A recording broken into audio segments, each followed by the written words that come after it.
Hey, welcome to Weld.com, home of TIG time. Hi, I'm Mr. TIG. We've been receiving a lot of questions about assembly of tubing and tacking and welding.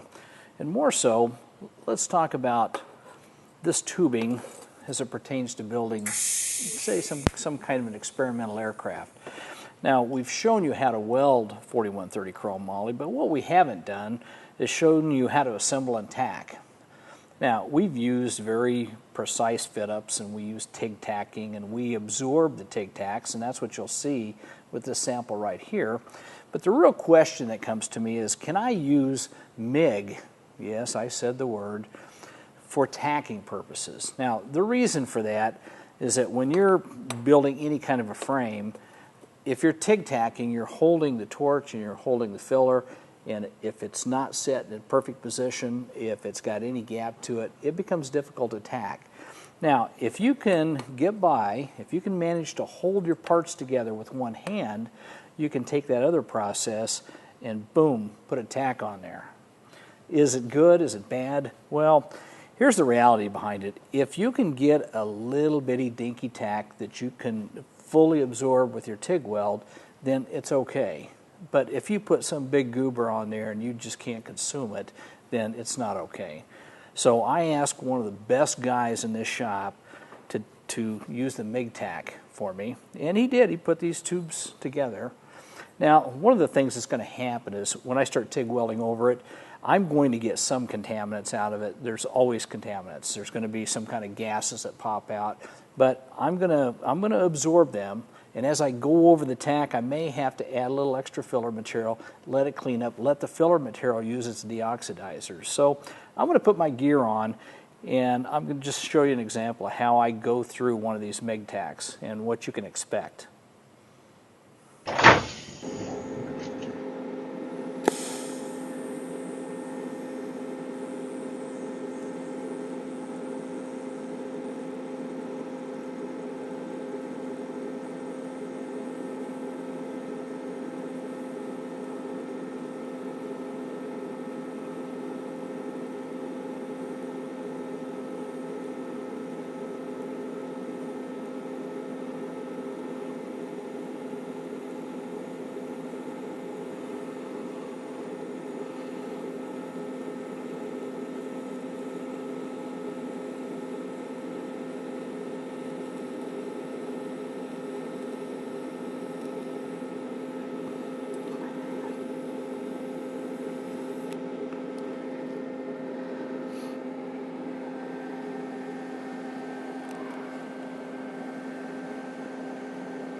Okay, I'm resuming my arc, sloping up very slowly. Got a liquid puddle going. Okay, now I can see the puddle just fine. Just adding my dabs. And I'm coming up on the other tack, the MIG tack. And I'm actually dwelling a little bit on it, try to absorb and get all the contaminants to float out of it. And it did. It actually welded up pretty nice. Sometimes you'll get a little popping right there.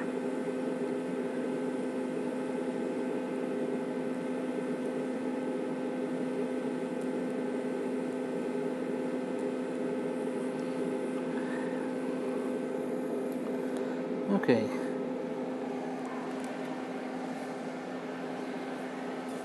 Okay, I didn't do a full 360 weld on there, but I just wanted to show you enough where I was TIG welding and I would absorb the tack. Now this particular tack was done with the MIG process.